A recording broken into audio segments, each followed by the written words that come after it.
जिस तरह से सरकार इसको कंटेस्ट कर रही थी हाई कोर्ट में और फिर सुप्रीम कोर्ट में, हवाई जहाज को एक तरह से रेड किया गया था क्योंकि उसमें चारा घोटाले का करोड़ों का अमाउंट जा रहा था। कारण रहा होगा। बट बिल्कुल आपकी बात सही है कि ये मोस्टली 90% जो स्कैम हुआ वो झारखंड से संबंधित था। सप्लाई तो ऑलमोस्ट नेग्लिजिबल थी और बिल्स ऐसे बने थे जो उसका कोई अंदाज़ा कर नहीं सकता। मिस्टर यादव का इंट्रोगेशन ज़रूरी है, तो हमने प्रपोजल बना के भेजा था। कई बार जो है मुख्यमंत्री के लेवल से उस जांच को डिरेल किया गया। पीएसी का किस्सा तो अलग ही था कि पीएसी जब भी कोई जांच शुरू होती थी सारे कागज खुद ले लेती थी और फिर कोई जांच नहीं करती थी। उसके बाद मुझे अभी भी याद है, वो दिल्ली गए, अगले दिन छुट्टी का दिन था, उन्होंने अपना ऑफिस खोला और फिर finally he pass the order और चार्जशीट पे। बात करते करते मेरे मुंह से निकल गया था कि आप लोगों ने ये गाय का चारा खाया है, पशु का चारा खाया है, ये इससे बढ़ के अधर्म नहीं हो सकता है। उसके नाम पे पैसा बनाया तो ये बहुत गलत बात है। पैसे का लालच वो तो खैर ही है, डर भी काफी था। कांके के किसी ऑफिस से वो सारे के सारे दस्तावेज बरामद हुए जिसके बारे में पीएसी ये क्लेम करती थी कि डॉक्यूमेंट्स हमारे पास हैं। ये इस तरह का होल्ड था इन सब का।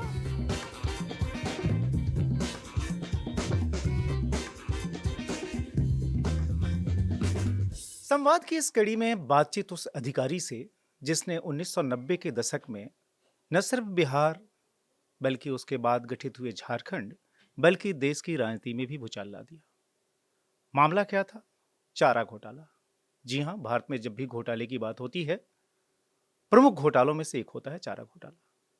चारा घोटाला के आरोपी बने लालू प्रसाद यादव, जो कि बिहार के 1990 से मुख्यमंत्री थे। सिर्फ आरोपी ही नहीं बने बल्कि हर उस केस में जिनमें कि उनका नाम था आरोपी के तौर पे, उन तमाम के तमाम केसेस में उनका कन्विक्शन हुआ, यानी फुल प्रूफ केस। जांच जिस अधिकारी ने की, लंबे समय तक वो अधिकारी भारतीय पुलिस सेवा के अधिकारी, 1984 बैच गुजरात काडर, सीबीआई में 1992 में गए, 10 साल तक लगातार सीबीआई में रहे, एसपी से डीआईजी तक का प्रमोशन हासिल किया और उस दौरान इस जैसे कई और घोटालों की जांच की। हम बात कर रहे हैं राकेश अस्थाना की, जो आज हमारे साथ मौजूद हैं उस चारा घोटाले के बारे में बातचीत करने के लिए, उसकी जांच के उन पहलुओं के बारे में जानकारी देने के लिए जो कि आम जनता की निगाहों से अब भी ओझल है। अस्थाना साहब, स्वागत है आपका। नमस्कार, थैंक यू। मैं आपसे ये जानना चाह रहा था कि आपने पढ़ाई लिखाई अपनी रांची में की, बल्कि वहां पढ़ा भी रहे थे जब आपका भारतीय पुलिस सेवा के लिए चयन हुआ। आप उसी जगह पे लौट के गए बगल में धनबाद में 1992 में, जब आप गुजरात से डेपुटेशन पर आए सीबीआई में। उस समय क्या अंदाजा था कि 4 साल बाद कुछ ऐसा होने वाला है जिसमें कि आप अहम किरदार प्ले करेंगे और वो फिर उस घटना और उस घोटाले के साथ उसके जांचकर्ता के नाम पर आपका नाम जुड़ जाएगा, उसको लॉजिकल एंड तक लेके जाने में सीबीआई को कामयाबी मिलेगी और वो केस जो है बिहार की राजनीति ही को नहीं, देश की राजनीति को भी इतने बड़े पैमाने पर प्रभावित करेगा? देखिए, आपको मैं बताता हूँ, मैंने जब डेपुटेशन के लिए अप्लाई किया था 92 में, बल्कि 91 में ही मैंने अप्लाई किया था, तो उसका कुछ व्यक्तिगत कारण था।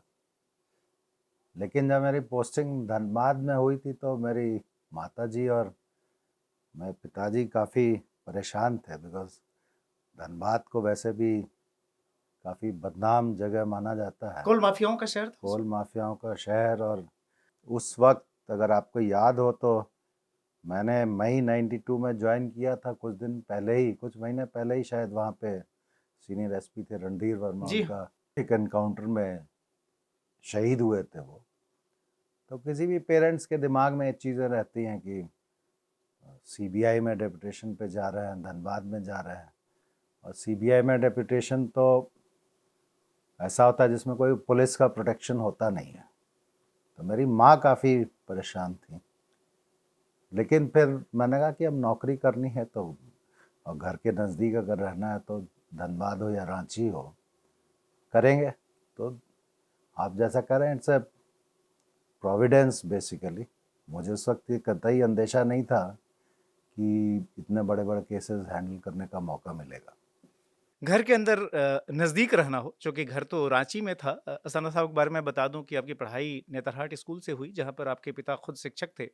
नेतरहाट उस समय जो है बिहार, झारखंड के का सबसे प्रमुख स्कूल था, टॉपर्स का स्कूल माना जाता था। बल्कि कहा जाता था कि आप नेतरहाट से अपनी पढ़ाई पूरी करते थे, पटना साइंस कॉलेज में आते थे और वहाँ से जो है या तो बहुत बड़े टेक्नोक्रेट बनते थे या फिर आईएएस, आईपीएस। एक तरह से यह एक चेन था, इतना मशहूर था विद्यालय। रांची में आप सेटल हुए थे, परिवार आपका सेटल हुआ था। वहाँ पर मैंने जैसा पहले ही बताया, आईपीएस बनने के पहले वहाँ पढ़ा रहे थे आप, वहाँ के कॉलेज में। और इस लालच में आप गए कि डेपुटेशन पे जाता हूँ तो रांची जाता हूँ, लेकिन आप धनबाद चले गए। आप पहुँचे धनबाद में 1992 में, और ये जो मामला जो है, यह जो फूटा, हालाँकि इसकी चर्चा तो हो रही थी। अखबार छाप रहे थे, रांची का अखबार प्रभात खबर काफ़ी ज़ोर-शोर से इसको छाप रहा था, लेकिन कुछ हो नहीं रहा था। और आखिरकार जो है पहले पटना हाई कोर्ट, जो कि पीआईएल्स गई हुई, फिर सुप्रीम कोर्ट ने उसको कंफर्म किया और 96 में सीबीआई को इसकी जांच की जिम्मेदारी मिली। इसके सिर्फ 2 महीने पहले जो है बिहार पुलिस ने इस मामले में एफआईआर रजिस्टर की थी।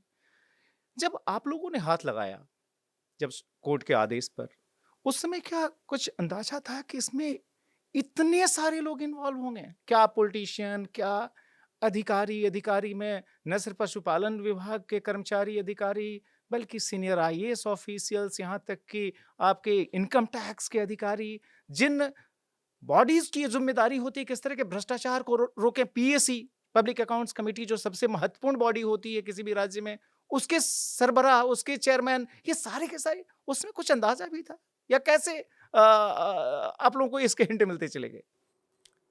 जब ये मामला फाइनली सीबीआई को दिया गया, उससे पहले जैसे आपने ही कहा, पेपर्स में, लोकल न्यूज़पेपर्स में, खास करके प्रभात खबर में इस चीज़ की काफ़ी जानकारियाँ आती थी।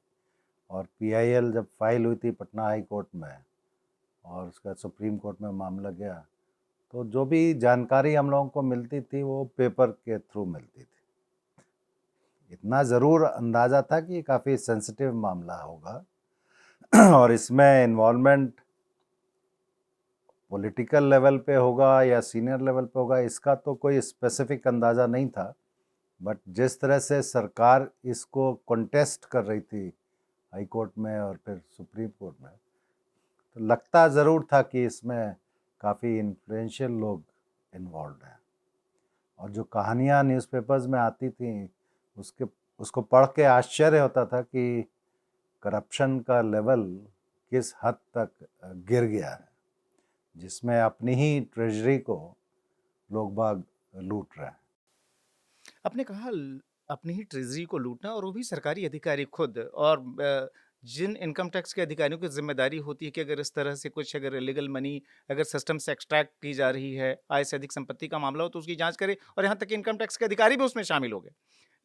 मुझे याद है कि आप 92 में जब वहाँ गए थे, उसी के थोड़े समय बाद जो है रांची एयरपोर्ट पर इंडियन एयरलाइंस के एक हवाई जहाज को एक तरह से रेड किया गया था, क्योंकि उसमें चारा घोटाले का करोड़ों का अमाउंट जा रहा था। ये सब जब आप लोगों ने भी पढ़ा था, चूँकि जाँच तो उसमें मिली नहीं थी, तो क्या लग रहा था कि हो क्या रहा है ये? बहुत आश्चर्य होता था, प्लेन उड़ने की तैयारी में है, उसको रोक के इनकम टैक्स के अधिकारी तलाशी करते हैं, कैश और ज्वेलरी काफ़ी बरामद होती है। फिर वो जांच दब सी जाती है, जिसका कोई बाहर फिर कोई कंक्लूजन आता नहीं है। तो अब सीबीआई में चूँकि अधिकारी हैं हम लोग वहाँ पे, और सीबीआई का काम मोस्टली एंटी करप्शन का ही काम है, तो लगता था कि ये चीज़ें बड़ी गलत हैं। और मेरे ख्याल से जो एयरपोर्ट पे जो तलाशी हुई एयरक्राफ्ट में और उसमें सीजर हुआ, बाद में ये सारी चीज़ें हम लोगों ने अपने इन्वेस्टिगेशंस में देखी, तो आश्चर्य हुआ था कि सेंट्रल गवर्नमेंट के अधिकारी भी इस चीज़ को रफा दफा करने में काफ़ी अहम रोल उन्होंने निभाया। आप इसमें कैसे इन्वॉल्व हुए? इसकी जाँच में क्या संजोग बना था?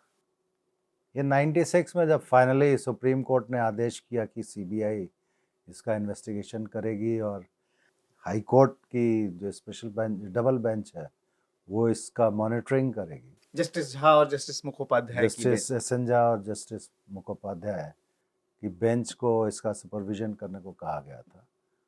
क्योंकि अब सुप्रीम कोर्ट का आदेश था और काफ़ी इस तरह का पब्लिसिटी हो चुकी थी।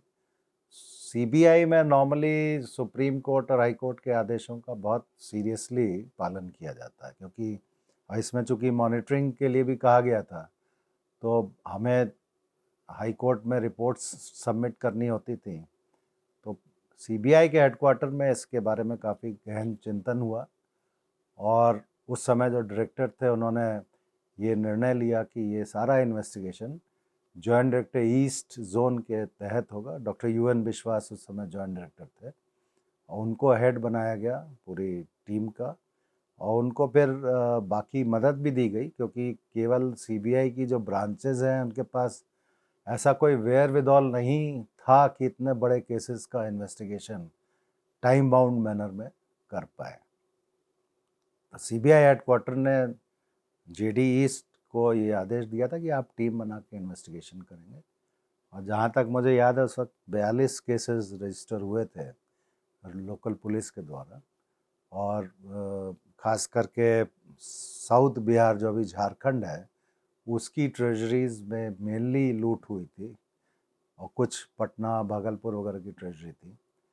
तो जॉइंट डायरेक्टर साहब ने डिवाइड किया रांची, पटना और धनबाद ब्रांचेस में केसेस को, और चूँकि रांची और धनबाद साउथ छोटा नागपुर में आते थे और अभी झारखंड में है, तो वहाँ पे ज़्यादा केसेस वहाँ पे आए जो छोटा नागपुर के थे। तो मेरी ब्रांच को मेरे ख्याल से उस समय 42 में से करीब 18-20 केसेस दिए गए थे, आधे से थोड़े ही कम। आधे से थोड़ा कम। और उसमें चूँकि चाईबासा, जमशेदपुर इस एरिया के केसेस थे, मुझे एग्जैक्टली याद नहीं है, बट चाईबासा इसलिए याद है क्योंकि वहाँ पे जो केस हम लोगों ने आइडेंटिफाई किया था चाईबासा ट्रेजरी का, वो पहला केस था जिसमें उस समय के चीफ मिनिस्टर को हम लोगों ने चार्जशीट किया था।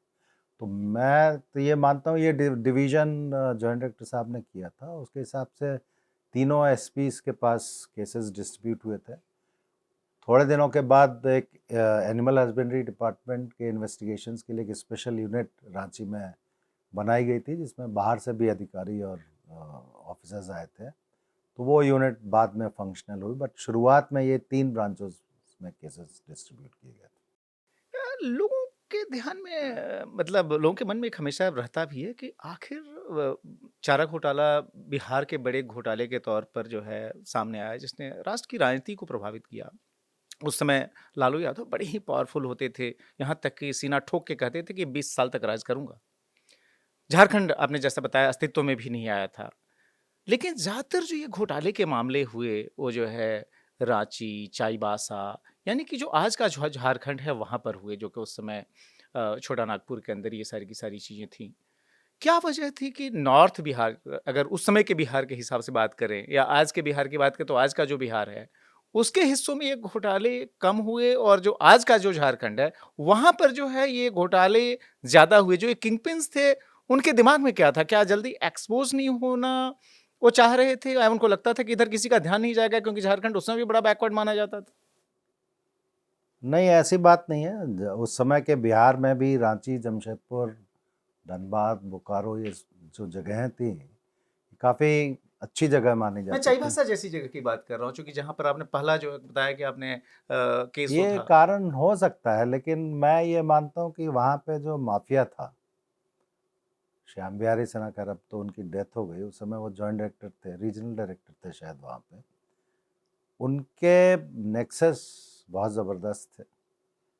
और उन्होंने मेरे ख्याल से उनका जो प्लान था वो ये था कि एक तो छोटा नागपुर, आपकी बात सही है कि ध्यान कम जाए उधर, और चूंकि बैकवर्ड एरिया होने की वजह से थोड़ा ग्रांट्स वगैरह में भी ज़्यादा ग्रांट आती थी, तो उसका मैनिपुलेट करना में आसानी हो और ज़्यादा पैसा वो साइफन ऑफ कर सके, ये कारण रहा होगा। बट बिल्कुल आपकी बात सही है कि ये मोस्टली 90% जो स्कैम हुआ वो झारखंड से संबंधित था। इसमें सबसे स्टार्टलिंग क्या था जब आप लोगों ने जांच शुरू की? कौन-कौन सी चीज़ें, वो जानकारियाँ सामने आई जब आपको लगा कि हो क्या रहा था? मतलब पिछले 15 साल, 20 साल कोई ऐसा तो था नहीं कि घोटाला कोई 1992 या 93 में शुरू हुआ था, ये तो 80 के दशक से चल रहा था। मुझे लगता है कि जो है 87, 89, 88 इन सब सालों में भी इसको लेकर कई सारी कंप्लेंट हुई थी, लेकिन कोई कार्रवाई नहीं हुई। बिल्कुल। तो ये हो क्या रहा था कि किसी का ध्यान इधर जा ही नहीं रहा था? नहीं, इसमें जब इन्वेस्टिगेशन शुरू हुआ, सीबीआई जनरली इन्वेस्टिगेशन शुरू करती है तो पहले डॉक्यूमेंट्स कलेक्ट करती है, हम लोग पढ़ते हैं, उस पर विचार होता है। तो जो भी डॉक्यूमेंट्स कलेक्ट हुए पुलिस से या एनिमल हस्बेंड्री डिपार्टमेंट से, उनका जब एनालिसिस हुआ, हम लोगों ने पढ़ा, तो एक चीज़ बहुत ही स्टार्टलिंग बाहर निकल के आई कि सप्लाई तो ऑलमोस्ट नेग्लिजिबल थी और बिल्स ऐसे बने थे जो मतलब उसका कोई अंदाज़ा कर नहीं सकता है। और वो जब देखा गया कि ऐसा मिसमैच क्यों हुआ, तो ये दिखाई दिया कि जो बजट अलॉटमेंट लेटर्स थे उन्हीं में फोर्जरी कर दी है।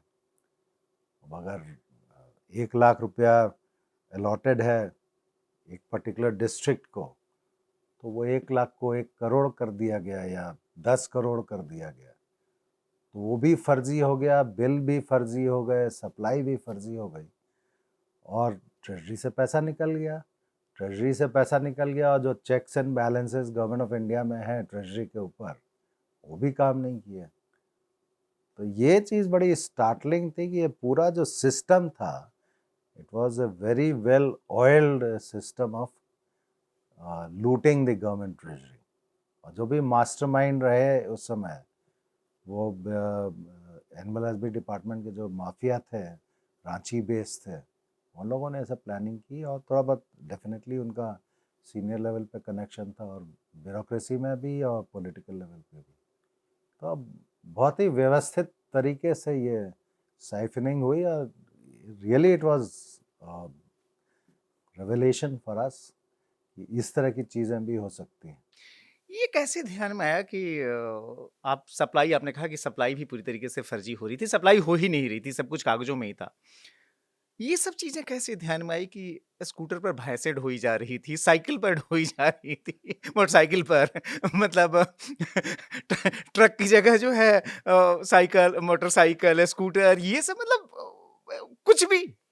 सीबीआई के इन्वेस्टिगेशन में चीज़ें बहुत बारीकाई से देखी जाती हैं और बिल में जो भी गाड़ी के नंबर लिखे गए थे, तो नेचुरल है इन्वेस्टिगेटिंग ऑफिसर वो नंबर को पता तो करेगा कि भाई किस ट्रक में या किस तरह से माल आया या गया।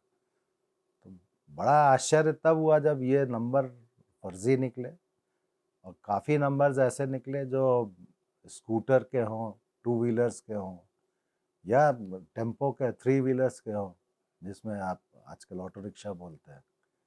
बहुत ही कम नंबर ऐसे थे जिसमें ट्रक्स के नंबर निकले और चारा मतलब जो फॉर्डर है वो तो उसका वॉल्यूम ही इतना होता है कि ये टू व्हीलर पे तो आ नहीं सकता है।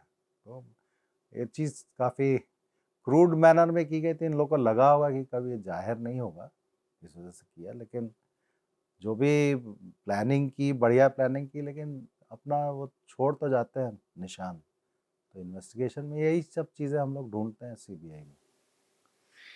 ये आप लोगों को कब रियलाइज़ हुआ जाँच के दौरान कि खुद राज्य के मुख्यमंत्री की इसमें इन्वॉल्वमेंट है? चूँकि ये कोई छोटी-मोटी बात नहीं होती। आज भी जो है जब सीबीआई केसेज़ इन्वेस्टिगेट करती है और राज्य के सरबराह की तरफ, अगर चीफ मिनिस्टर की तरफ उँगली जाती है, तो राजनीतिक विवाद तो हो ही जाते हैं, भले ही सच्चाई जो भी हो। उस समय आप लोगों को कब अंदाज़ा लगना शुरू हो गया कि राज्य के मुख्यमंत्री, और जो कि उस समय लालू प्रसाद यादव थे, वो खुद इसमें इन्वॉल्व्ड हैं? ये चीज़ें जब पेपर्स हम लोगों ने देखे, इसमें कंप्लेंट्स जैसा आपने कहा बहुत पहले से हो रही थी और कंप्लेंट्स का कुछ होता नहीं था। और जब गवर्नमेंट की फाइल्स मंगाई फाइनेंस डिपार्टमेंट की और सेक्रेटेरिएट की, तो ये पता चला कि बड़ा व्यवस्थित तौर पे उन चीज़ों को दबाया जा रहा था। फॉर एग्जांपल मान लीजिए कंप्लेंट हुई और उसकी इंक्वायरी विजिलेंस ने की, जो डीजी विजिलेंस के तहत जो डिपार्टमेंट, अब विजिलेंस को चीज़ें पता चल रही थी, उससे पहले ही विधानसभा में मामला खड़ा करके मामला पीएसी को दे दिया गया।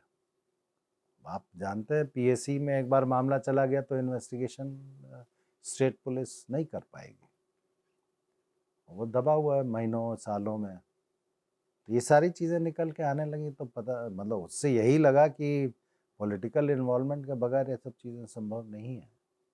और जब इन आरोपियों की पूछताछ हुई और इन लोगों ने रिवील किया कि किस तरह से कॉन्स्पिरेसी थी और किस तरह से क्विड प्रो क्यों था, तो बहुत क्लियर हो गया कि इसमें इन्वॉल्वमेंट पॉलिटिकल भी है।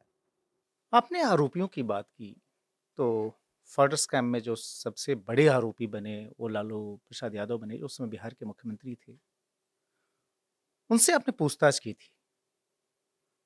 राज्य के मुख्यमंत्री से पूछताछ करना, वो भी लालू यादव जैसे पावरफुल मुख्यमंत्री से, जिनके बूते उस समय केंद्र में देवगौड़ा की सरकार चल रही थी, ये क्या आसान था? कैसे जो है आप लोगों ने ये डिसाइड किया?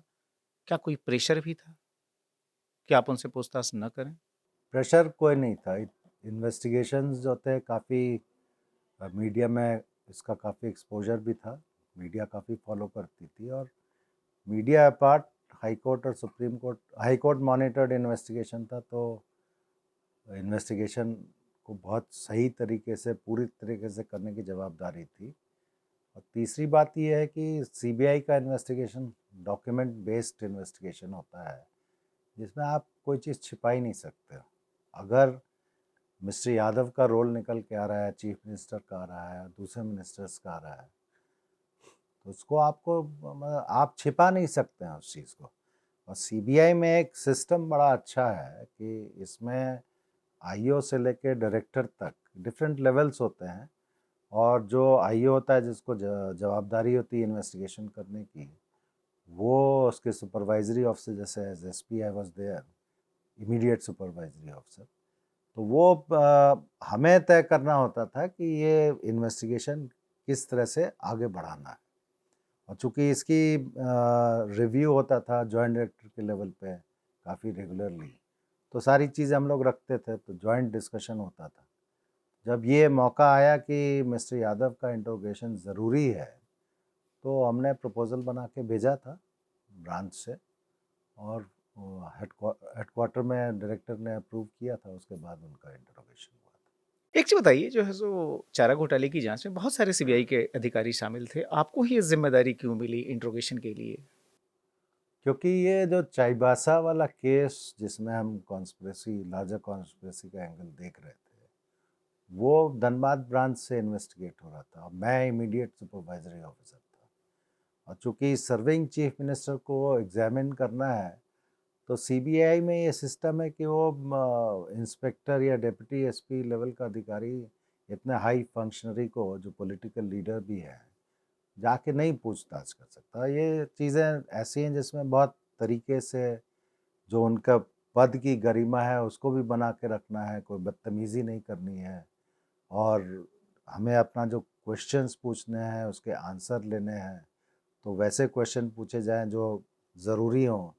तो इन सब चीज़ों को ध्यान में रख के ये तय किया गया था कि ये जो टीम, इन्वेस्टिगेटिंग टीम है और जो पूछताछ करने जाएगी, उसका हेड एसपी को रहना पड़ेगा। तो एसपी सीबीआई धनबाद के तौर पे मैं था, तो मैं गया था वहाँ पे। ये पूछताछ मुझे याद है पटना में हुई थी, और कोई गेस्ट हाउस था जहाँ पर कि ये पूछताछ हुई हाँ, थी। गेस्ट हाउस था, वाल्मी गेस्ट हाउस था, वहाँ पे हुई थी।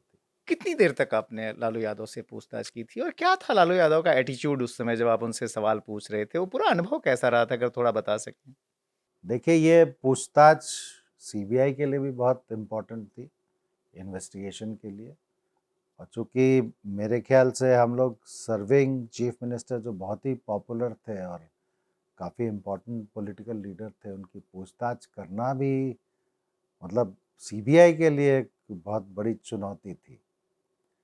तो हम लोगों ने तैयारी की थी, जो भी क्वेश्चंस थे, क्वेश्चनेयर तैयार हुआ था, कब क्या सवाल कैसे पूछना है और उसको किस तरह से कंडक्ट करना है, उसकी तैयारी हम लोगों ने, रिहर्सल कह लीजिए, बहुत काफ़ी समय तक किया। और हमारे कितने कितने समय लगे थे इस रिहर्सल में? इस तैयारी में करीब 1 डेढ़ महीना हम लोग को लगा था, क्योंकि इतना वॉल्यूमिनस डॉक्यूमेंट्स है, और जो रोल्स उस समय चीफ मिनिस्टर का निकल के आया था, तो उस रोल को ध्यान में रख के हमें पूछना था। पूछते समय डॉक्यूमेंट्स भी रखने थे, ताकि अगर उनको ज़रूरत पड़े तो हम लोग दिखा सके कि देखिए फाइल में इस तरह की चीज़ें हैं।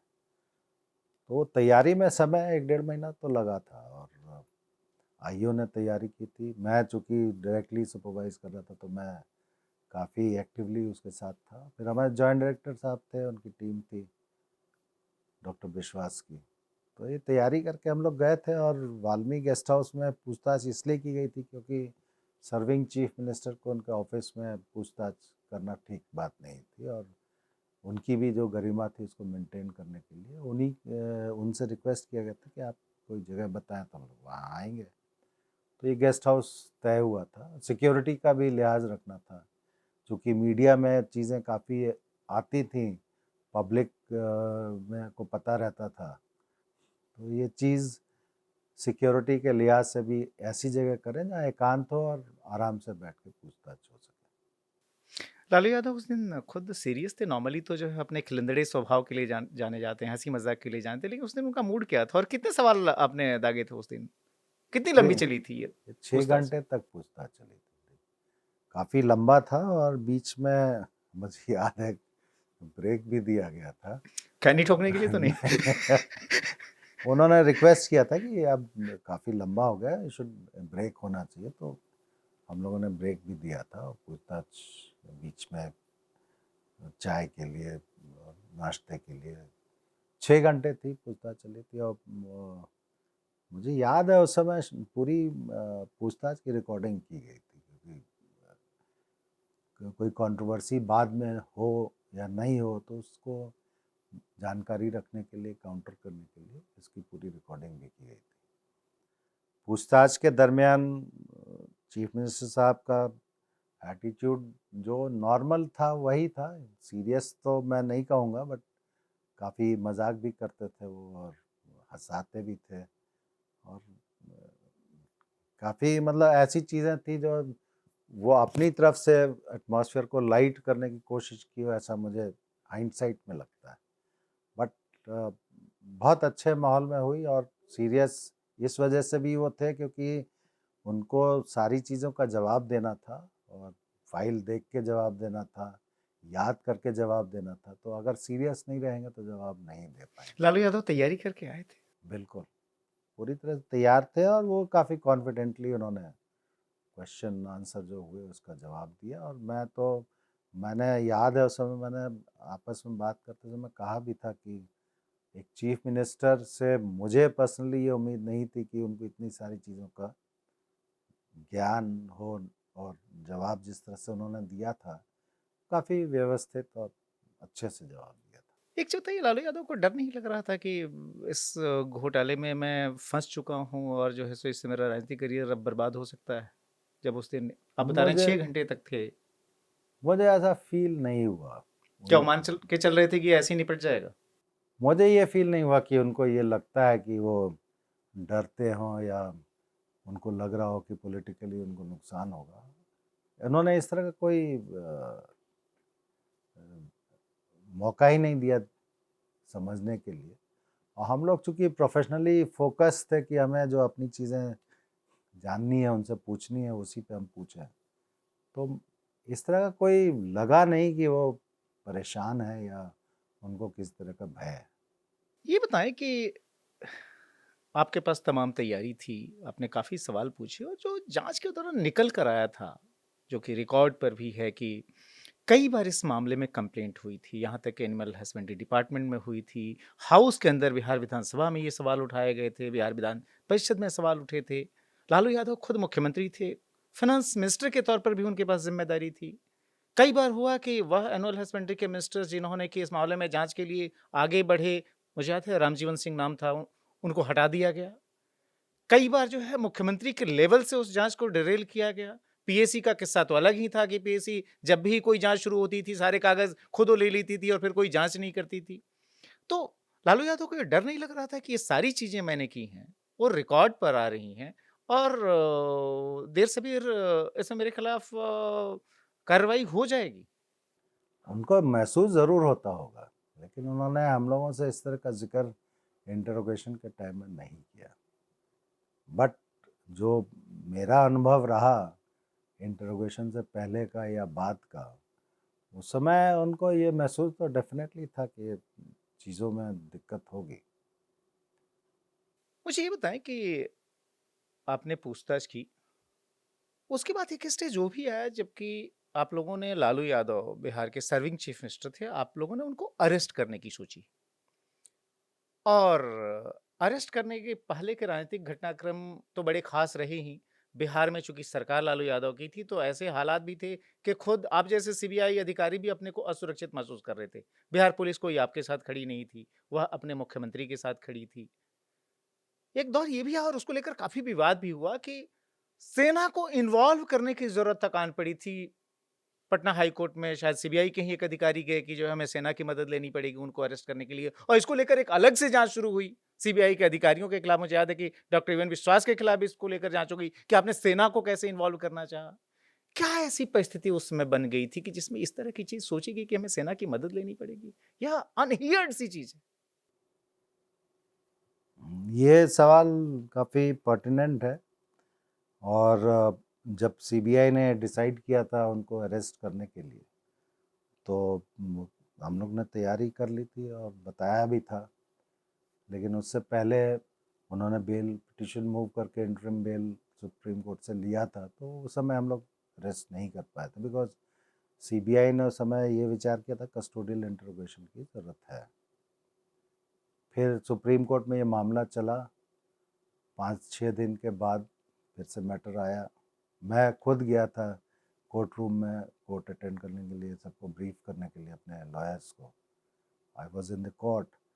मुझे अभी भी याद है वो मामला काफ़ी देर तक चला, और कोर्ट की जो टाइम होती है नॉर्मली 4 साढ़े 4 बजे, उसके बाद भी हियरिंग चलती रही। फाइनली कोर्ट ने ये आदेश किया था कि उनको बेल रिजेक्ट किया था, और उसके बाद फिर सीबीआई के हेडक्वार्टर के आदेश से उनका फिर अरेस्ट का वारंट एग्जीक्यूट करना था। मैं दिल्ली में था, और चूँकि समय कम बचा था और फ्लाइट से जा नहीं सकते थे वापस, क्योंकि लास्ट फ्लाइट निकल गई थी, तो फिर डॉक्टर विश्वास, जो यूएन विश्वास साहब जो जॉइंट डायरेक्टर थे उसमें कैलकाटा में थे, उन्होंने असेसमेंट किया था। और बाद में सीबीआई को लग रहा था, और कुछ इंटेलिजेंस रिपोर्ट्स भी थी, कि अगर उनको अरेस्ट किया जाएगा तो शायद काफ़ी मुश्किल हो, लॉ एंड ऑर्डर प्रॉब्लम हो। तो उस लिहाज से शायद उस वक्त डिसीजन ये हुआ होगा कि instead of local police we should take help of the army. तो that created a lot of controversy, और उसकी फिर इंक्वायरी अलग से हुई। हालांकि उस इंक्वायरी में इस तरह की चीज़ें निकल के आई, जो फैक्ट था हम लोगों ने बताया था, और जो किसी की रिस्पॉन्सिबिलिटी फिक्स नहीं हुई, बट कंट्रोवर्सी ज़रूर हुई थी। और बाद में जब नेक्स्ट डे उनको अरेस्ट करने की हम लोग को वो करना था, एग्जीक्यूट करना था वारंट, तो वो खुद ही सरेंडर हुए थे कोर्ट में जाके। और सरेंडर होने के ठीक पहले उन्होंने गद्दी जो बिहार की थी वो अपनी पत्नी को थमा दी। राबड़ी देवी जो है सीधे किचन से चीफ मिनिस्टर बन बैठी। पॉलिटिकल डिसीजन उस समय उनका ही ऐसा था कि अरेस्ट होने के बाद तो रिज़ाइन करना पड़ेगा, तो पॉलिटिकल डिसीजन था, इसमें मैं क्या बोल सकता हूँ। बट डेफिनेटली राबड़ी देवी को फिर चीफ मिनिस्टर बनाया गया था। सीबीआई पे हमेशा एक बड़ा आरोप लगता है कि कई बार वो किसी मामले को सिर्फ राजनीतिक कारणों से केस रजिस्टर करती है, इन्वेस्टिगेट करती है, चार्जशीट भी कर देती है, लेकिन कन्विक्शन नहीं होता। लेकिन चारा घोटाला उन रेयर घोटालों में से एक था जिसमें कि सीबीआई ने जांच की, चार्जशीट किया, और हर एक केस में जिसमें कि यहाँ तक कि लालू यादव जैसे पावरफुल पॉलिटिशियन जो कि खुद राज्य के मुख्यमंत्री रहे हुए, तो राज्य के मुख्यमंत्री नहीं, बाद में केंद्र में रेल मंत्री भी बने और भारतीय राजनीति के बड़े सितारे, उनका हर केस में कन्विक्शन हुआ। ये कैसे इंश्योर किया आप लोगों ने कि जो है मामला इतना फुल प्रूफ बने कि सीबीआई की जांच का माहौल न उड़े, और सीबीआई अल्टीमेटली अगर ये करप्शन हुआ है और करप्शन में अगर राज्य का मुख्यमंत्री भी इन्वॉल्व रहा हो तो उसका कन्विक्शन हो जाए? इसके लिए किस तरह की तैयारी की थी आप लोगों ने? देखिए, ये लार्जर कॉन्स्पिरेसी के केसेस थे जिसमें इनका कन्विक्शन हुआ, और अलग अलग कन्विक्शन हुआ, और कोर्ट का जो कन्विक्शन हुआ, हर एक सज़ा को एक पूरी हो जाने का दूसरी शुरू होगी, तो करीब मेरे ख्याल से 30 या 35 साल का कन्विक्शन इन टोटल अगर आप देखें तो हुआ। कन्विक्शन लार्जर कॉन्स्पिरेसी के केस में डायरेक्ट एविडेंस तो होता नहीं है कॉन्स्पिरेसी का, आपको चेन एस्टैब्लिश करनी पड़ती है ताकि आप ये प्रूव कर सके कि ये कॉन्स्पिरेसी करके ये लूट की गई है ट्रेजरी की। तो एक तो डॉक्यूमेंट बेस्ड इन्वेस्टिगेशन होता है, कुछ बयान होते हैं लोगों के, तो ये सारी चीज़ें बहुत मेहनत करके कलेक्ट की गई थी, और एक कड़ी से दूसरी कड़ी को जोड़ के हम लोग चीफ मिनिस्टर तक पहुंचे थे, और उनके साथ उनके जो भी अधिकारी और दूसरे पॉलिटिकल लीडर्स थे उनको चार्जशीट किया था। और सीबीआई में एक बहुत बढ़िया सिस्टम है, केवल इन्वेस्टिगेशन पूरा हो जाने के बाद उसको छोड़ते नहीं हैं, प्रोसिक्यूशन को भी परस्यू किया जाता है।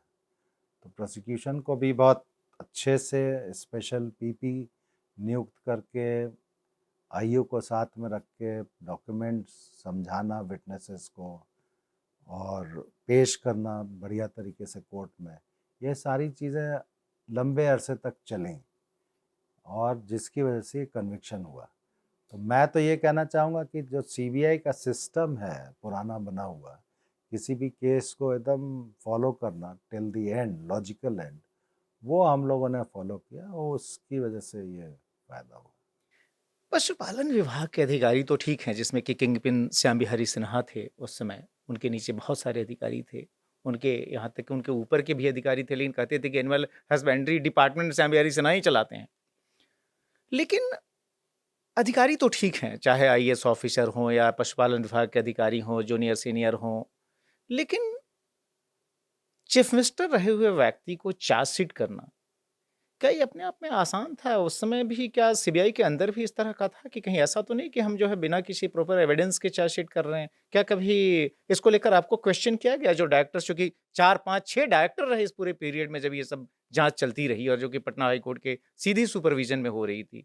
क्या आपको भी ग्रिल और प्रोब किया गया कि भई तुम ऐसा तो नहीं कि उत्साह में आप बढ़े चले जा रहे हो? मेरे को काफ़ी ग्रिलिंग तो मत कहिए, लेकिन डेफिनेटली सीनियर अधिकारी को अगर निर्णय लेना है तो उनको अपने आप को कन्विंस करना पड़ेगा कि केस का इन्वेस्टिगेशन ठीक से हुआ है और एविडेंस ठीक से है। सीबीआई में एक सिस्टम बहुत अच्छा है कि जो भी एविडेंस हम कलेक्ट करते हैं, हर एक एक्यूज के खिलाफ क्या एविडेंस है, ओरल एविडेंस क्या है, डॉक्यूमेंट्री एविडेंस क्या है, या साइंटिफिक एविडेंस क्या है, उसका टेबुलेशन होता है, और हमें एज आईओ या एज फील्ड एसपी ये साबित करना पड़ता है कि एविडेंस सफिशिएंट है चार्जशीट करने के लिए, और अगर एविडेंस सफिशिएंट नहीं होता तो सीबीआई चार्जशीट नहीं भी करती है। और हर केस का जो स्क्रूटनी है वो हर लेवल पे, जैसे मैं समझा देता हूँ आपको, मैं ब्रांच में एसपी हूँ, तो आईओ जो भी तैयारी करेगा वो ब्रांच में पीपी या एपीपी होते हैं, वो उस चीज़ को पहले लीगली देखते हैं कि साउंड है कि नहीं, फिर एसपी देखता है, उसके बाद वो हमारी रिपोर्ट बन के जाती है डीआईजी के पास, तो डीआईजी के साथ डीएलए होते हैं, वो पहले वो एग्जामिन करते हैं, फिर डीआईजी एग्जामिन करता है, फिर वो अपनी रिपोर्ट बना के हेड ऑफिस में भेजते हैं, जहाँ पे जॉइंट डायरेक्टर बैठते हैं, उनका एएलए होता है, एडिशनल लीगल एडवाइज़र, वो उस चीज़ को देखता है, फिर जॉइंट डायरेक्टर देखते हैं, फिर वो जाता है डायरेक्टर के पास, उस बीच में एडिशनल डायरेक्टर या स्पेशल डायरेक्टर अगर हैं और वो देख रहे हैं, तो वो लीगल एडवाइज़र या एडिशनल लीगल एडवाइज़र उनको मदद करते हैं, तो वो चीज़ें वो स्क्रूटनाइज करते हैं, फिर वो एडिशनल डायरेक्टर या स्पेशल डायरेक्टर उसको अपना कमेंट के साथ डायरेक्टर के पास भेजता है। डायरेक्टर भी निर्णय लेने से पहले लीगल एडवाइज़र, जो एक बहुत सीनियर लॉ ऑफिसर होते हैं, उनको दिया जाता है डिस्पैशनेटली इस चीज़ को देखने के लिए, पूरे केस को। उसके बाद फिर डायरेक्टर के पास जाता है, तब डायरेक्टर जो चीज़ अप्रूव करते हैं, चार्जशीट करना है या नहीं करना है, किस एक्यूज को चार्जशीट करना है, किस एक्यूज को नहीं करना है, वो डायरेक्टर का कॉल होता है।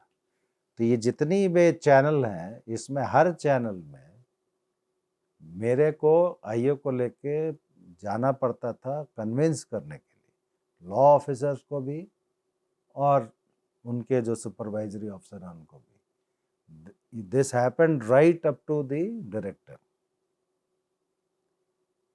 तो ग्रिलिंग तो नहीं कह सकते हैं, बट मेरे को कन्विंस करने के लिए काफ़ी मेहनत करनी पड़ी, और वो आईओ को भी, नेचुरली आईओ का ही काम है ये। बट चूँकि सीनियर ऑफिसर और सीनियर लॉ ऑफिसर को प्रेजेंट करना है, तो I as SP cutting edge level पे आई शुड बी प्रिपेयर्ड। तो ये सारी चीज़ें हुई। अब मुझे याद है ये जो पहला केस जो हम लोगों ने जिसमें चार्जशीट करना था, उसके रिव्यू के लिए हमारे उस समय के डायरेक्टर साहब आए थे कैलकाटा। कौन थे वो डायरेक्टर? डॉक्टर ये जोगिंदर सिंह साहब थे। ही केम टू कैलकाटा, वो जॉइंट डायरेक्टर के ऑफिस में उनको आना था, तो मेरे को भी बुलाया गया था उनको प्रेजेंट करने के लिए केस की क्या एविडेंस है क्या नहीं है। तो एयरपोर्ट से उतर के वो गेस्ट हाउस में आए, फिर उनको शायद रामकृष्ण मिशन में जाना था, जो वहाँ से 20-22 किलोमीटर दूर था, फिर लौट के आना था, तब जॉइंट डायरेक्टर के ऑफिस में। तो वो जब जा रहे थे तो उन्होंने मेरे को कहा था कि आप गाड़ी में बैठ जाओ मेरे साथ, और जॉइंट डायरेक्टर साहब भी थे, तो मैं आगे की सीट में बैठ गया था। उसके बाद जाना 22 किलोमीटर, आना 22 किलोमीटर, वो पूरा केस उन्होंने मेरे से डिस्कस किया। मैंने एक्सप्लेन किया कि एविडेंस क्या है क्या नहीं है, लीगैलिटी क्या है, और कैसे डॉक्यूमेंट्स हैं। उसके बाद वो पहुँचे वहाँ पे उनके ऑफिस में, सीजीओ कॉम्प्लेक्स में। तो जब गाड़ी से हम लोग उतरे तो उन्होंने पूछा, आर यू कन्विंस्ड कि ये केस बनता है? तो मैंने उनको कहा, sir as a professional police officer I feel there is a case for chargesheet. बोले अच्छा ठीक है। फिर ऊपर गए, ऊपर जाके उन्होंने फिर डिस्कशन किया। उन्होंने माइंड अपना नहीं दिया, but he took a lot of time to discuss the case, see the documents. उसके बाद मुझे अभी भी याद है, वो दिल्ली गए, अगले दिन छुट्टी का दिन था, उन्होंने अपना ऑफिस खोला और बुलाया, और फिर finally he pass the order for chargesheeting. तो ये सीबीआई में किसी एक आदमी के कहने से नहीं होता, it has to be a joint effort. और जब तक एविडेंस नहीं है किसी, और ख़ास करके इतने इम्पोर्टेंट केसेस में पॉलिटिकल लीडर के अगेंस्ट में, तो कोई भी चार्जशीट करने के लिए नहीं कह सकता है।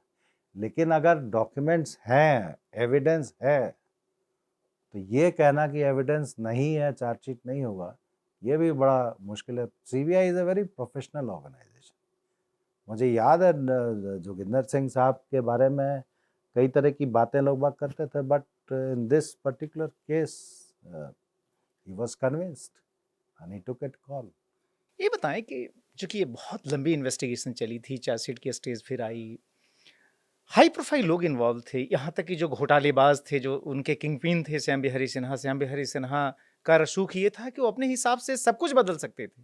डायरेक्टर अपना चेंज कर लेते थे, मंत्री तक बदल देते थे खुद अपना। नीचे जो है कंप्लीट कंट्रोल था, जो सारे कर्मचारी थे उनके घरेलू नौकर की तरह काम कर रहे थे। यहाँ तक कि इनकम टैक्स ने जब छापा मारा, उन्होंने इनकम टैक्स में भी चेंज करवा दिया, अपने फेवरेबल ऑफिसर को ट्रांसफर करवा के लेके आए। पीएससी पूरी तरीके से उनके कंट्रोल में थी, जिस पीएससी के बारे में माना जाता है कि भाई ये लेजिस्लेचर की वो बॉडी है जो किस तरह के करप्शन केसेस में बहुत स्ट्रांगली एक्ट करेगी। दूसरी तरफ लालू यादव थे, बिहार के चीफ मिनिस्टर थे। क्या इस पूरे दौरान, चाहे ये सब बड़े घोटालेबाज थे या फिर इस तरह की पॉलिटिकल लीडरशिप थी, डायरेक्ट इनडायरेक्ट धमकी, थ्रेट, लालच, ये सब या इंटिमिडेट करने की कोशिश, ये हुई या नहीं हुई? फेस करना पड़ा? बिल्कुल हुई। हर तरह के हथकंडे अपनाए लोगों को प्रेशराइज करने के, डराने के, धमकाने। मैं तो personally I got calls for intimidation calls. किसने किया था? अब ये मैं नहीं बताऊंगा। कुछ बड़े लोग थे? काफ़ी बड़े लोग थे, एंड नेता भी थे? हाँ नेचुरली। मंत्री भी थे? हाँ हाँ, पॉलिटिकल लीडर, मुख्यमंत्री भी? अब मैं, आप प्लीज़ मेरे को ये मत बोलिए, बट एक नहीं, कम से कम 3 बार मेरे को इस तरह के, वो भी रात में कॉल्स आते थे। उस समय मोबाइल का ज़माना नहीं था, तो लैंडलाइन पे कॉल्स आते थे, एंड आई हैंडल इट। क्या कहा जाता था? अब आप पिक्चरों में देखते हैं। डायलॉग तो बता दीजिए, चूँकि खुद आप रांची में रहे हुए हैं, वहाँ तो भोजपुरी वगैरह काफ़ी चलती है बिहार में। भोजपुरी नहीं, लेकिन हिंदी में ही बोलते थे, बोले कि ब्रदर न्याय चाहिए, आप देखिए, आप कर सकते हैं, मतलब इनडायरेक्ट थ्रेट कि अगर आप नहीं करेंगे then you will have to face the music. मेरा आईओज को कुछ मतलब केसेस में भी इन्वॉल्व करने की कोशिश की, बट हुआ नहीं।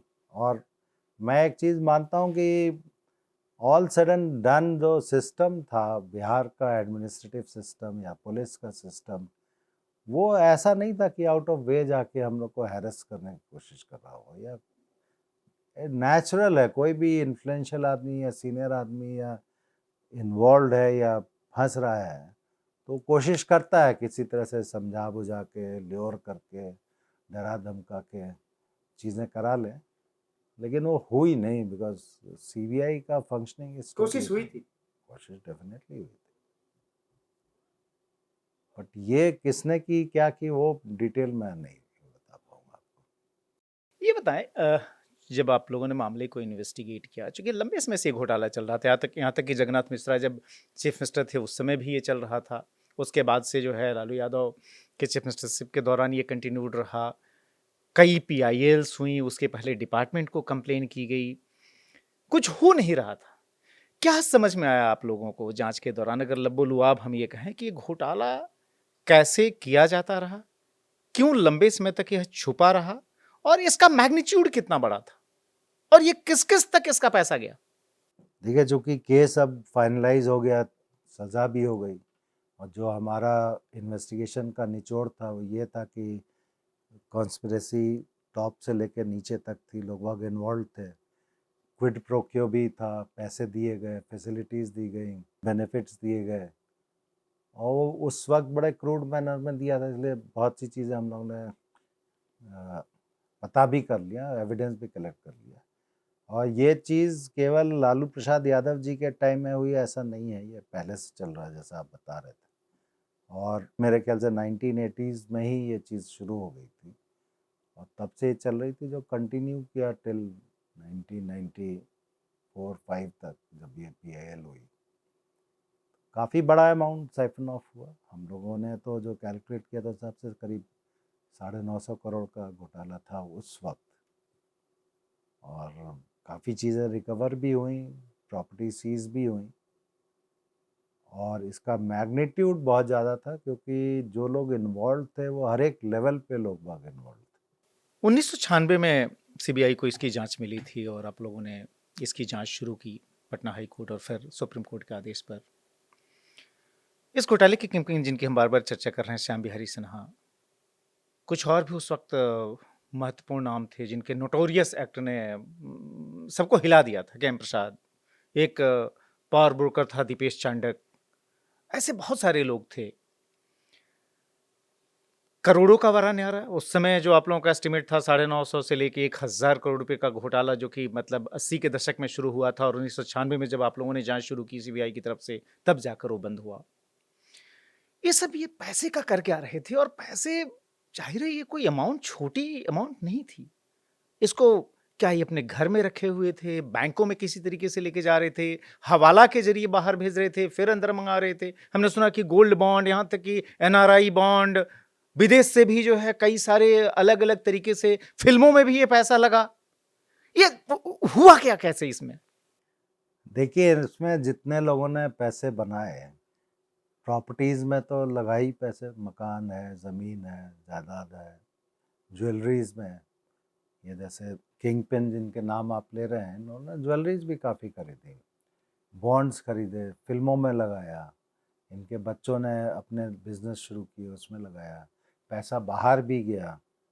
बाहर से अब कैसे रूट होकर अंदर आया, वो तो ये इनकम टैक्स और ED उस वक्त इन्वेस्टिगेट कर रहे थे, वो केसेस अभी भी चल रहे होंगे। तो पैसा बहुत ही बड़े स्केल पे प्रॉपर्टीज बनाने में, इन्वेस्टमेंट में लगा। और फिल्म इंडस्ट्री में पैसा लगाना उस समय हम लोग सोच भी नहीं सकते थे, बट इन लोगों ने लगाया। ये सारी पिक्चर बनाने की कोशिश की जिसमें इनके बच्चे खुद एक्टिंग करें, इस तरह की भी चीज़ें हैं। और काफ़ी पैसा खर्च हुआ। ये इनके शौक किस तरह के थे जिसके ऊपर पैसे खर्च किए। हमने शौक की बात की, क्या-क्या इनके नवाबी शौक थे? हमने सुना कि ये काफ़ी अधिक पैसा ये हर बॉलीवुड की अभिनेत्रियों तक पे इन्होंने खर्च किए, मुजरे से लेकर तमाम चीज़ें। हाँ, ये programmes, musical programme, dance programme arrange करना, ये सारा करते थे वो। और बड़े-बड़े कलाकार उसमें आए। हाँ, बड़े कलाकार आते थे, उसकी रिकॉर्ड्स हैं उस समय। आज उनका नाम लिया जाए तो शायद हंगामा मच जाए। खैर, अब चूंकि हम लोगों ने वो चार्जशीट वगैरह नहीं किया है और उनको एक्यूज नहीं बनाया था उस वक्त, और सिर्फ and use of money find out करने के लिए चीज़ें पता की गई थी। रिकॉर्ड पे तो हैं, लेकिन नाम ले नहीं सकते आप। ये बताएं कि पैसा चूंकि बड़ी अमाउंट थी, आपने कहा कि फिल्मों में लगाया, सोना खरीद लिया। मैंने सुना है कि जब आप लोगों की जांच पड़ताल तेज हुई तो एक बस में भी भरकर पैसा लेकर भागा गया था रांची में। ये किस्सा क्या हुआ था? वो समय आया था पेपर में, बस में पैसा लेके भागे थे, फिर जला दिया, फेंक दिया, फिर वो रिकवरी भी हुई। बहुत तरह की चीज़ें हुई थी। मुझे याद है मैंने ही तलाशी की थी इनके यहाँ, बहुत दिनों के बाद की थी तलाशी, श्याम बिहारी सिन्हा के घर पे। तो 6 करोड़ रुपए उस समय कैश रिकवर हुआ था। 6 करोड़ रुपए। जी। और उसको गिनने में उस समय, आप तो खैर मशीन वगैरह से गिन लेते हैं, हमें बहुत टाइम लगा था। कितने दिन लगे थे? आई थिंक हम 3 दिन तक कंटिन्यूअसली 3 वी दिन हैड टू बी देयर। तो उस समय भी जब केस रजिस्टर करने के बाद भी और काफ़ी दिनों के बाद भी रिकवरी हुई थी, तो ये सब चीज़ें तो दिखाती हैं कि पैसा काफ़ी यूज़ किया है लोगों ने। इसमें एक बड़ा क्यूरियस कैरेक्टर उभर कर आता है, इसका नाम था मोहम्मद सईद। बड़ा मामूली सा आदमी था रांची का, जो कि शायद टेलर वगैरह था। टेलर था। टेलर था और हाँ। उसके घर से भी बड़े पैमाने पर अमाउंट बरामद हुई थी, और कुछ अनारकली क्या थी वो घर के अंदर जो जो सिस्टम था पैसे रखने का। कहीं मैंने केस डॉक्यूमेंट्स में देखे थे। अब पता नहीं, मुझे याद नहीं है, लेकिन रिकवरी हुई थी इनके। तो होटल्स वगैरह भी बने थे काफ़ी वहाँ रांची में, और वो इन्वेस्टिगेशन भी हुआ था, सीजर भी बहुत हुआ, फ्रीज किए गए अकाउंट। अब पता नहीं उसका फाइनली कॉन्फिस्केट हुआ कि नहीं हुआ, ये इसका मुझे आइडिया नहीं। ये दीपेश चांडक वगैरह भी जैसे भी कुछ नाम इसमें इन्वॉल्व थे, इन सब का क्या रोल था? क्या ये सब जो है सबको मैनेज करते थे, इनको फैसिलिटेट करते? मैंने सुना कि श्याम बिहारी सिन्हा का जब एक इलाज चल रहा था ऑस्ट्रेलिया में, उस समय दर्जनों की तादाद में लोग गए थे वहां पर बिहारी सिन्हा के आगे पीछे। मतलब परिवार तो ठीक है, दुनिया भर के अधिकारी भी गए थे। ये फैक्ट है, ये रिकॉर्ड पे भी है, इसका एविडेंस भी हम लोगों ने कलेक्ट किया था। दीपेश चांडक का जो नाम आप ले रहे हैं, he was one of the big suppliers, जो मेन सप्लायर्स थे उसमें से। और ये हमारे केस में अप्रूवर बने थे। इन्होंने अपना कन्फेशनल स्टेटमेंट रिकॉर्ड कराया था और फिर कोर्ट में रिकॉर्ड हुआ। ट्रायल के टाइम में भी स्टूड बाय स्टेटमेंट। तो ये अप्रूवर के बयान पे काफ़ी हद तक हमारा केस बेस था, और उससे फिर सज़ा कराने में आसानी हुई थी। ये बताएं कि इतना बड़ा अमाउंट लोगों ने इस्तेमाल किया अलग अलग तरीके से, चाहे ज़मीन खरीदी, सोना खरीदा, बॉन्ड्स खरीदे, बॉलीवुड की अभिनेत्रियों पे खर्च किए। हमने सुना कि कोलकाता से भी डांस गर्ल्स जो है बड़े पैमाने पर उन पर भी पैसे लुटाए गए। उस ज़माने में मुझे याद है कि मुंबई की एक बड़ी मशहूर फिल्म एक्ट्रेस आई थी, उनको 2-3 दिन तक नचाया गया था। ये सब तमाम किस्से हुए। लेकिन एक चीज़ बताइए कि जो ये तमाम के तमाम जो ये बड़े आरोपी थे, कहते हैं कि बुरे ढंग से आया हुआ पैसा जल्दी पछता नहीं, वो अपना असर भी दिखाता है। क्या इन सबके हश्र बड़े बुरे हुए? श्याम बिहारी सिन्हा की तो मैंने सुना कि बड़े बुरे ढंग से मौत हुई। बाकी कई परिवार टूटे, मैंने सुना उसमें। देखिए, बहुत बुरा तो हुआ, इसमें कोई शक नहीं है। मैं आपको एक छोटा सा किस्सा बताता हूँ। चूँकि एसपी था, तो मैं भी पर्सनली इंटरोगेशन करता था, बुलाता था, पूछताछ करता था और बातचीत करता था, ताकि पता चले कि क्या किस तरह से ये पूरा केस बना है। तो ये श्याम बिहारी सिन्हा और का जब इंट्रोगेशन हुआ था तो उसको मैंने बुलाया था अपने चेम्बर में, और आईओ भी थे और उनके सामने पूछताछ की थी। तो ये towards the later stages before his death, ये भी थे, कृष्ण मोहन प्रसाद भी थे। तो मैंने सिर्फ बात करते करते मेरे मुंह से निकल गया था कि आप लोगों ने ये गाय का चारा खाया है, पशु का चारा खाया है, तो ये इससे बढ़ के अधर्म नहीं हो सकता है, और उसके नाम पे पैसा बनाया, तो बहुत गलत बात है। जस्ट इंट्रोगेशन में यू ट्राई टू साइकोलॉजिकली तोड़ने के लिए। हाँ, you won't believe he fainted in my chamber after listening to this. फिर उनको हॉस्पिटल ले जाना पड़ा, इलाज वगैरह हुआ तो ठीक हो गए थे। But you can understand the psychological pressure on them। जो ये चीज़ की थी, इसका हर्ष जो हुआ वो बहुत ख़राब हुआ। फैमिली टूट गई, फिर बीमारियां हुई, इनका जो भी प्रॉपर्टी या धन बनाया था यूज़ नहीं कर पाए। फ़र्क मतलब बहुत बुरा तो हुआ, इसमें कोई शक नहीं। जिन लोगों ने, जो लोग डीपली इन्वॉल्व थे, जिन लोगों ने गलत किया, मुझे पता है काफ़ी लोगों को फैमिली लेवल पे या सोशल लेवल पे काफ़ी मुश्किल का सामना करना पड़ा, बीमारियां हो गई। हम लोग आज के राजनीतिक हालात देखते हैं कि अगर मान लीजिए सत्ता पक्ष हो, अगर उसने एक भी गलती की, एक भी छोटा सा कहीं कुछ गड़बड़ अगर हुआ, तो विपक्ष जो है बिल्कुल सड़कों पे उतर जाता है, हंगामा मच जाता है। मैं चारा घोटाले की केस फाइल्स देख रहा था आपसे बातचीत करने के पहले, तो उसमें मैंने देखा कि उस समय लीडर ऑफ अपोजिशन थे जगन्नाथ मिश्रा, जो कि खुद बिहार के मुख्यमंत्री रह चुके थे। वो उन भ्रष्ट अधिकारियों को एक्सटेंशन दिलवाने या फिर उनके खिलाफ जो जांच विजिलेंस में अगर शुरू हो गई थी, उसको रुकवाने के लिए राज्य के मुख्यमंत्री के तौर पर लालू प्रसाद यादव को पत्र लिखते हैं, और उस पर वो जांच रुक जाती है। यानी सत्ता पक्ष और विपक्ष दोनों मिला हुआ।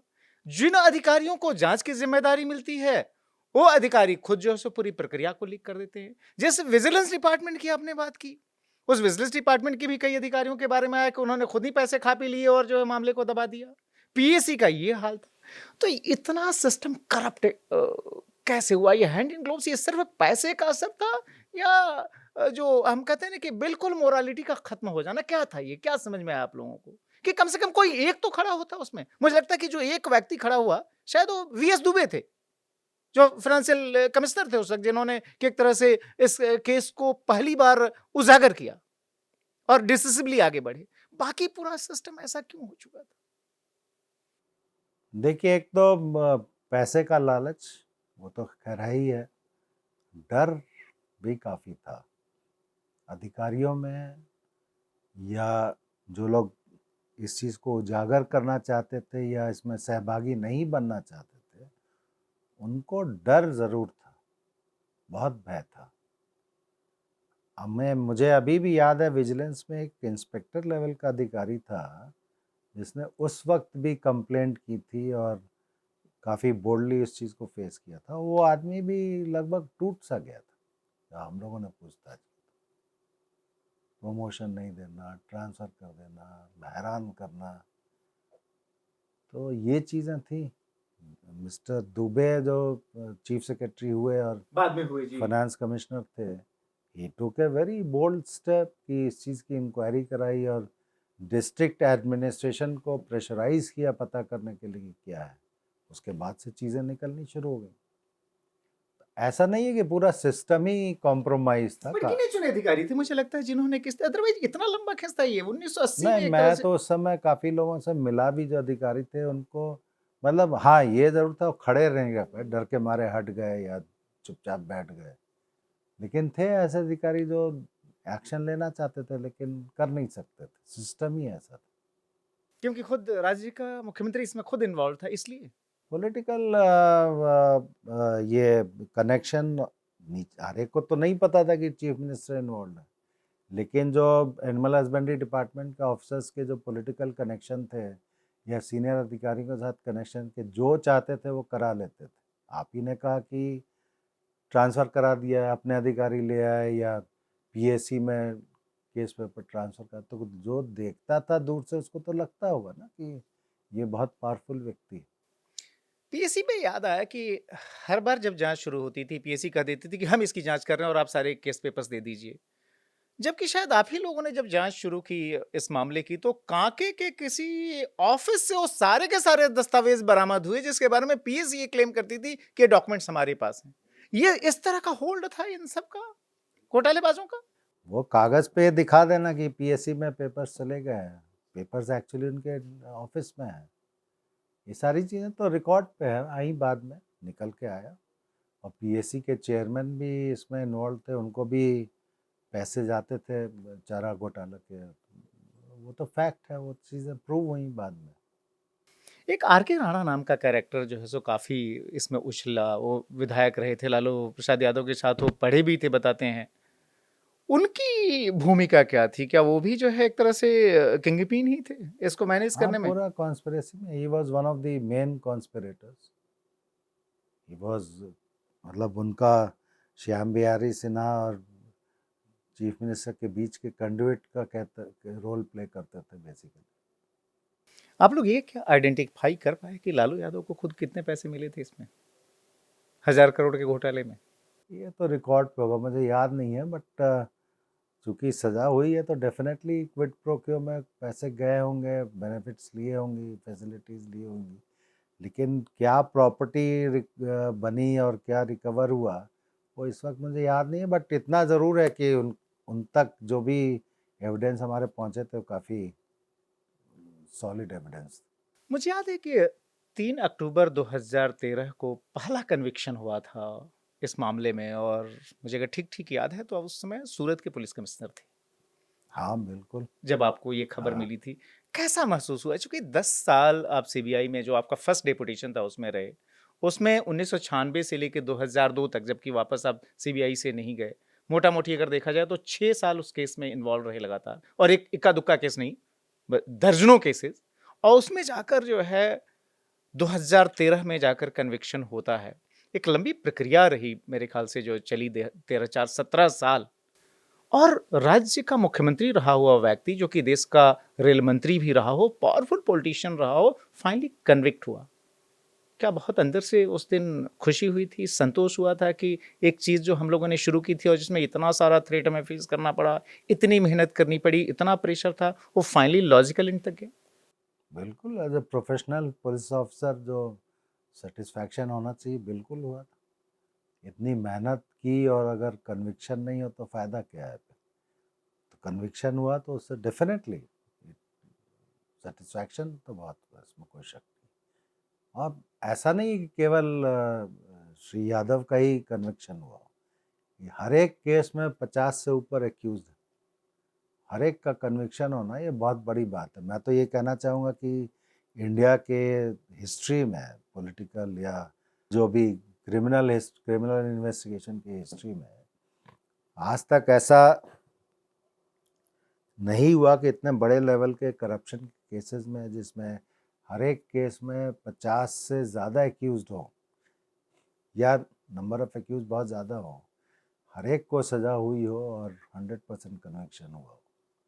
बहुत कम, बहुत रेयर, मतलब नहीं हुआ है इस तरह से, आप उठा के देख लीजिए। और पॉलिटिकल लीडरशिप का उस समय मेरे ख्याल से पहला कन्विक्शन था। एक चीज बताइए, लंबे समय तक आपने इन्वेस्टिगेशन किया, कन्विक्शन हुआ, देश की राजनीति बदल गई उस घोटाले की जांच के बाद, लालू यादव को सफ़र करना पड़ा पॉलिटिकली। बहुत सारे अलायंसेस नए बने, बिगड़े, कुछ पार्टियां इमर्ज हुईं, ये सब कुछ हुआ, कुछ कमज़ोर हुईं। आज जब उस घोटाले की हम लोग बात कर रहे हैं, एक कौन सी सबसे इंटरेस्टिंग चीज़ आपको आज भी याद आती है? जब भी चारा घोटाले की बात आती है, वो दिमाग में सबसे पहले कौन जाता है? देखिए, इस के इन्वेस्टिगेशन के दरमियान काफ़ी सीनियर अधिकारियों ने या फिर हमारे कलीग्स ने या बाहर जो भी पुलिस ऑफिसर्स वगैरह चर्चा वर्चा होती, तो उस समय एक चीज़ बहुत जो इम्पोर्टेंट मेरे को अभी भी याद आती है, ये है कि हमारे जो जॉइंट डायरेक्टर थे डॉक्टर UN विश्वास, he stood like a rock. and he not only guided us but किसी भी दिक्कत में, मुश्किल के समय में he really took a stand. वैसा बहुत कम होता है। दूसरी तरफ ये भी है कि बहुत से लोगों ने रिडिक्यूल भी किया। आपको इन्वेस्ट, मुझे अभी भी याद है when I was leaving CBI in 2002, तो मुझे ये कहा गया था एक बहुत सीनियर अधिकारी ने कि तुम लोगों को इन्वेस्टिगेशन करना नहीं आता है। अच्छा, जी, मुझे कहा कि तुमको इन्वेस्टिगेशन करना नहीं आता, तुमने जबरदस्ती चार्जशीट की। ये भी है। ये भी है कि जब सुप्रीम कोर्ट में हम लोग पैरवी के लिए जाते थे तो उस वक्त जो भी लीगल लिमिनरीज जिनको हम लोग ब्रीफ करते थे, उनका कई दफे एटीट्यूड ऐसा होता था जैसे हम ही क्राइम करके आए। अच्छा, जी, मतलब आपका केस ढंग से लड़ने की जगह आपको क्वेश्चन कर किया जाता। हाँ, मैंने ये क्या एविडेंस है, इसमें क्या होगा, इस टाइप की चीज। तो ये सारी चीजें दोनों तरह की चीजें हैं, but as a professional police officer is a part of the game. Occupational hazards हैं, you have to face it. उससे सीखने को भी मिलता है, उससे आपका अपना एक जो वजूद है या जो आपकी एक वो भी मजबूत होता है कि नहीं, मैंने जो किया है ठीक है। और जब कन्विक्शन होता है, कोर्ट उस चीज़ को अपहेल्ड करती है, तो डेफिनेटली उस समय लगता है कि हाँ, मैंने जो स्टैंड उस समय लिया था वो सही था। एक तरफ प्रोफेशनल सेटिस्फैक्शन, दूसरी तरफ क्या कभी ऐसा लगा कि कोई बॉडी हार्म कर देगा, कोई मार देगा? चूंकि सीबीआई के अधिकारी जाहिर है कोई सुरक्षा घेरा के साथ चलते नहीं है, अनाम नहीं होते हैं हमेशा। फैमिली लाइफ पर कोई असर, बच्चों की, चूंकि आपके बच्चे भी, आप भी, आपकी उम्र कम रही होगी, बच्चे भी छोटे रहे होंगे, क्या उनको लगा कि कहीं उनको तो नुकसान कोई नहीं देखिए, पहुंचा देगा? जिस एज में मैं फर्स्ट फेज में सीबीआई में गया क्या था, उम्र थी आपकी? मैं हार्डली उस समय 31-32 साल का रहूँगा जब ज्वाइन किया, 31 ईयर्स। और जब ये इन्वेस्टिगेशन शुरू हुआ उस समय 96 में, आई वाज 35। तो मेरे बच्चे बहुत छोटे थे, मतलब स्कूल में थे, और डॉटर तो बहुत ही छोटी थी।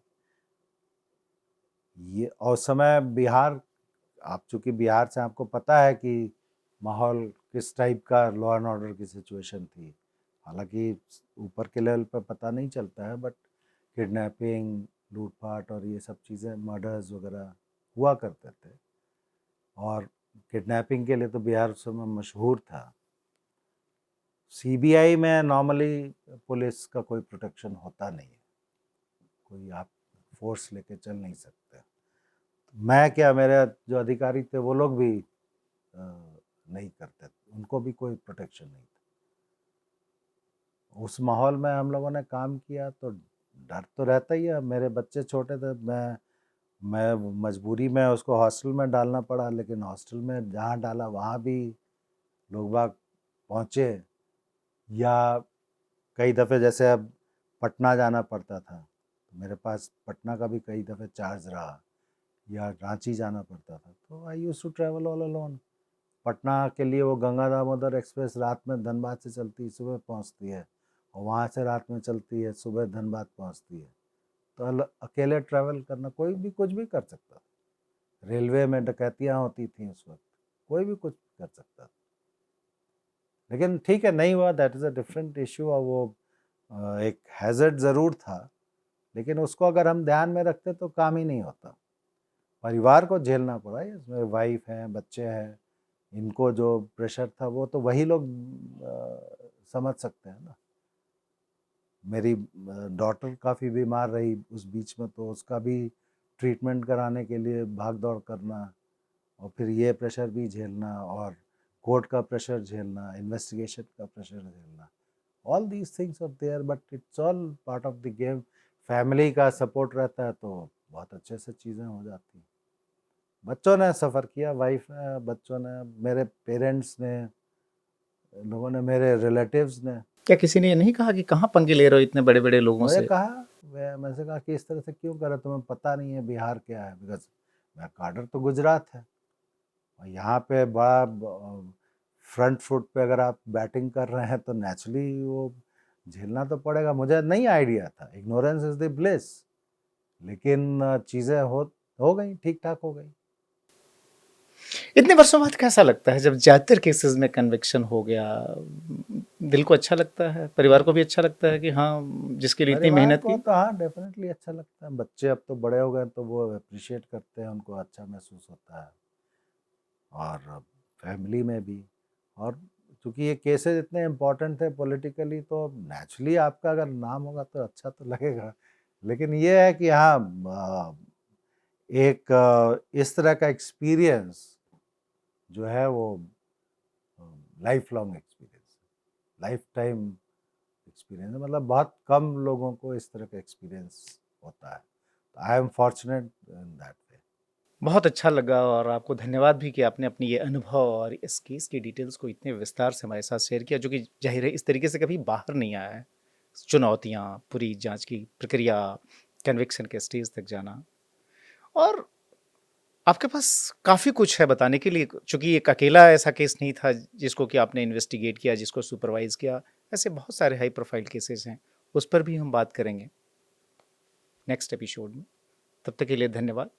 वैसे मैं जानकारी के लिए बता दूं कि राकेश अस्थाना वो अधिकारी रहे जिन्होंने कि सिर्फ चारा घोटाला की ही जांच नहीं की, उसको सुपरवाइज नहीं किया, उसी की वजह से चर्चित नहीं रहे, बल्कि जिस बिहार में, जो कि बाद में एक हिस्सा उसका झारखंड बन गया, जब वहाँ पर पोस्टेड थे 10 साल रहे, एसपी के तौर पे गए थे, डीआईजी के तौर पे वापस लौटे, 10 साल के उस कार्यकाल के दौरान सिर्फ चारा घोटाले की ही जांच नहीं की, कोलतार घोटाला बहुत बड़ा घोटाला था उस जमाने का, चिरुडी केस एक था, फिर पुरुलिया आर्म्स ड्रॉप केस थे, गुजरात लौटे उसके बाद से 2002 में जो गोधरा कांड हुआ था उसकी भी जांच को आपने सुपरवाइज किया, और सीबीआई से तो खास नाता ही रहा। जो करियर के आखिरी के कुछ वर्ष थे उसमें फिर सीबीआई में आए, और एक तरह से कह सकते हैं कि सीबीआई के इतिहास में उन गिने चुने अधिकारियों में से रहे जिन्होंने कि हर लेवल पर सर्व किया, क्या एसपी, क्या DIG, IG, additional DG, DG, चूंकि सीबीआई में डायरेक्टर का रोल होता है, जो डीजी लेवल पोस्ट है, सीबीआई के इंचार्ज डायरेक्टर भी रहे, और वही नहीं, देश के गिने चुने पुलिस अधिकारियों में से हैं जिन्होंने कि 5-5 सीपीओज यानी सेंट्रल पुलिस ऑर्गेनाइजेशन जो हैं उनको हेड किया, और इस दौरान बहुत सारे ऐसे हाई प्रोफाइल केसेस रहे जिसकी या तो आपने सीधे सीधे जांच की या फिर उस जांच को सुपरवाइज किया, दिशा दी, तमाम प्रेशर्स को झेलते हुए। इन सब पर हम अगले कुछ एपिसोड्स में बात करेंगे। फिलहाल इतना।